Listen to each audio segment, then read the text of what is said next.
Guys, দিনাজপুরে পাওয়া যাচ্ছে সেই ভাইরাল পরা রুটি আর দুধ চা। তো আমিও চলে আসলাম সেই ভাইরাল পরা রুটি আর দুধ চা খেতে বড় মাঠে। তো চলেন এই সুস্বাদু পরা রুটি খাবারটা শেয়ার করি আপনাদের সাথে। তো ভিউয়ার্স, আপনাদেরকে আমি লোকেশনটা বলে দিই যে আমাদের সেই ফেমাস বড় মাঠ, যেখানে কম বেশি সবাই যান। এখানে আসলে আপনারা এই ড্রপ অফ আউট চাওয়ালার কাছে গেলেই আপনারা এই পরা রুটি পেয়ে যাবেন। তো গাইস, কীভাবে পরা রুটি বানানো হয় সেটা দেখতেছেন। প্রথমে দেখেন কি সুন্দর বাটার তার গায়ের মধ্যে দিয়ে চিনিগুলো সুন্দর করে ছড়িয়ে দেওয়া হচ্ছে। দেখতে ভালোই লাগতেছে। দেখেন চারদিকে চিনি ছড়ানো হচ্ছে।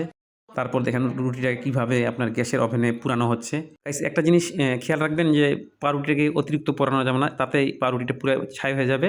তো পরিমাণ মতো আপনারা পুরার চেষ্টা করবেন। তারপর সুন্দর করে চাকু দিয়ে স্লাইস করবেন। আর স্লাইস করার পর এই সুন্দর দুধ চা দিয়ে পাউরুটিটা উপভোগ করবেন। খেতে সেই স্বাদ। আপনারা যারা খান নাই তারা অবশ্যই এই বড় মাঠে আসার চেষ্টা করবেন এবং এই পোড়া রুটি খেয়ে দেখবেন। আমি আপাতত খাওয়া শুরু করলাম। তো আপনারা দেখেন কীভাবে পোড়া রুটি খাচ্ছি আমি। আসলে খুব সুস্বাদু একটা পোড়া রুটি। যারা বড় মাঠে আসেন নাই তারা মিস করবেন।